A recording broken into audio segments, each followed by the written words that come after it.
Hey, it's DJ Wolf. You know, I got a quick, funny story to tell you.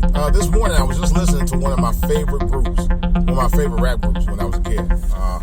They were like really the first rap group that really hit it really big.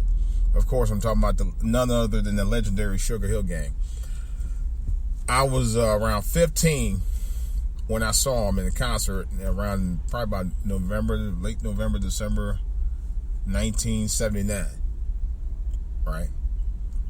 And I ended up getting tickets. It was the Sugar Hill Gang, the Silvers, at least the ones that were still singing, and with the Silvers. Because it was only like 3 members. I was shocked. I was like, why is there only 3 members of the Silvers? I don't know what. Last I counted, it was like 10 of y'all. Well, the ones that actually performed professionally was 7. That's a fact. But it wasn't even that. It was only like 3 of them. It was less than half the group. I think they were the younger members. I remember that being the younger members. But anyway, back to recall.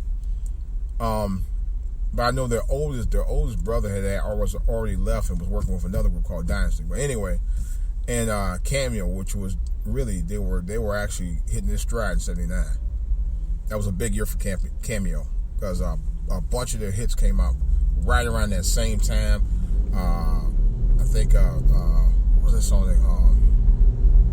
Keep It Hot, Sparkle, Hanging Downtown. Man, Cameo, that album that they put out that year was probably one of the best R&B albums I think personally I have ever heard.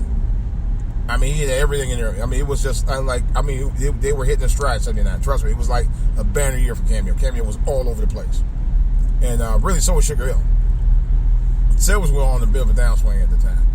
Anyway, so I wanted to go to this concert, right? And of course, my mother talking about my mother, not my dad, my mother. Come on. You need to take your sister with you. See if she want to go. I'm like, wait, hold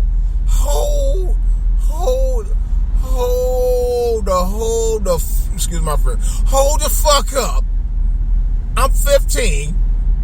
I'm really right around dating age, young dating age, but dating age nevertheless. And you want me to take my 12-year-old sister with me to a concert, let alone a rap concert at that? It was a rap. Well, it really was an R&B concert, but it was it was, Sugar Hill was emerging as, there weren't any big rap concerts at the time because rap was really emerging on its own. It was just really coming out there. And Sugar Hill was like the banner rap group that was out there that was doing the thing, with big name groups at the time. They were the only one I knew that was on tour that year. The only big name rap group, that's before Run DMC's and everybody was coming through. But I was just living. I was like, oh man, I said, I know you didn't do that, right? You didn't just ask me to have my sister go to a rap concert with her brother. Well, that wasn't really a rap concert, but it was a concert nevertheless. It was the first actual live concert I ever actually went to in person. And of course, you want to ask me to have my sister go with me. And she told me, you can't go without your sister. You ain't going. You can't go. You ain't going. Yes. All right. Okay. All right. So I am going. My dad dropped us off downtown at the Cleveland Public Arena. It was did they call it Public Auditorium? I think it's called Public Auditorium. It's kind of like Constitution. Well, those of you who live out here in the DMV, it's like Constitution Hall. It's just like it. It's the same stuff anyway. It's right in the middle of downtown. So it was called Public Hall. Public Hall was the name of it. And those of you who know where Public Hall is. I've been there to a number of concerts and shows there for years. But anyway, so I went there. We got I think we had upper balcony seats. Because we got the tickets a little later. But anyway, so we're there at the concert, of course. Me and my sister. Yeah, me and my sister. And these 2 girls are sitting behind me, right? They sitting there smoking weed up in the concert, of course, like they do at a lot of concerts I've been to. From then and years after that. And girls, the shorty's trying to holler at me and shit, right? And I'm like, yeah, I'm trying to holler back, and my sister complaining about that stuff was smelling nasty and all that. And they found out that I was with my sister, and it kind of cramped my style. Those girls were trying to get at me too. It's like, oh damn, you know. And I was like, it wasn't the first time that happened, but there was another time my sister wanted to go to a Prince concert. Now, of course, my mother's like, well, you need to chaperone your sister to the Prince concert. I was like, no, I'm not. I told her I was very adamant I was not going to that concert with my sister and no Prince concert. And this was when I was like 16, almost 17 years old. I said, ain't no way. It's not happening. I'm putting my foot down. And I told her, I was very defiant about that. That's not, I said, no, hell no. Nope. But she got to go by herself with her friends, of course. See, it took me until I was 18 before I was able to really do anything on my own. That's what really, like, you know, it's just, boy, I tell you, that's why I got to write a book. I got to write a book. I'm like, I feel, you know, if you ever saw the television show, which is still one of my favorite shows, I love watching the show. I could watch that mug all day. I can watch it all the way to Doomsday. It's Everybody Hates Chris, the Chris Rock inspired television series, which I love. I think that was brilliant. It was a brilliant show. Like Chris, I had a younger sister and brother. All right. We did live in an apartment for about a minute. We eventually moved to a house. But anyway, and both my parents worked. You know, they had regular jobs. And I always thought that I was Chris' character on that show for a lot of reasons, which one day I will explain.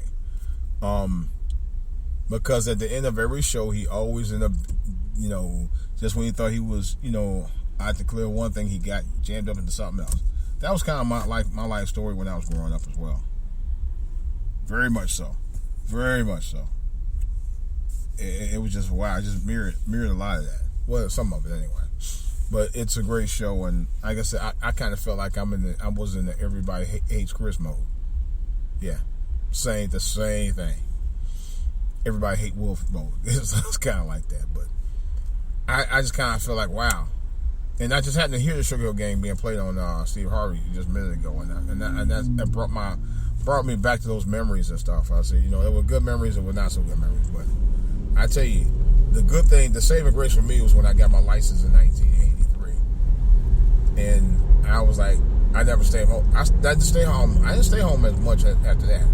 You know, because I got to a point, I was like, wow, you know, I'm 18 years old, and I didn't get to go out a lot when I was in my earlier teens. You know, my folks didn't do a whole lot with me when I was in my teens. They get, you know, and I just got to a point, so when I get my license, I ain't going to stay around the house too much. And I didn't. And from that time, all the way to the time I moved out in 1986 when I went in the military, never stayed home much after that. And I'm not taking my brother and my sister with me everywhere either. I still took them to other places. I drove matter of fact, I drove my sister and a couple of my friends and myself out to Jaga Lake. We did do that. I did that with them myself. You know, so we did a couple of things on, you know, together. You know, after around the time I got out of high school and I got my license and stuff. So we still continue to do that kind of stuff like that. Yeah. As a matter of fact, I don't remember. Was my girlfriend with me at the time? I think she was. I think we all went out there together. Anyway. Then I'm taking my sister to another concert with me, but this time I got to take my then girlfriend at the time with me to the concert. So that was pretty cool. You know, at least I was on a date when my sister and me went. And this time we went to go see, I think it was Yarborough People, Cool and the Gang, and the Isaac Brothers. And that was like 2 years later. But the second concert, I ended up going with my sister and her friend in 82, which is the Gap Band. The year before that. So it was like, okay, but at least it wasn't just me and my sister. It was, you know what I'm saying? Because I thought it was kind of odd. Why would you do that? You know? But my mother, she had those, you know, I don't know, she just had those. I kind of understood where she was coming from because, you know, y'all family, y'all stick together. But then again, you know, I wasn't getting any younger. I was getting older. You know, at some point I wanted to do some things with my friends too. You know? But I just thought I'd put that out there because it was kind of a funny story to me. It reminded me of an episode of Everybody Hates Chris.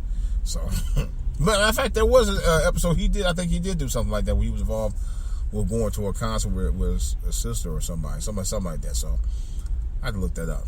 All right. Anyway, this is DJ Wolf. That's all I got. More I got to tell you about that and other stuff that's going on DJ Wolf Live late night tonight, call me, 240-523-3530. 240-523-3530. That's my new number. It's on Skype right now. It's on Spreaker, and I will be broadcasting through both Spreaker and YouTube live tonight. May do a hangout. I don't know. I'm not sure yet. All right. In any case, it's DJ Wolf. Talk to you guys later. For those of you who I don't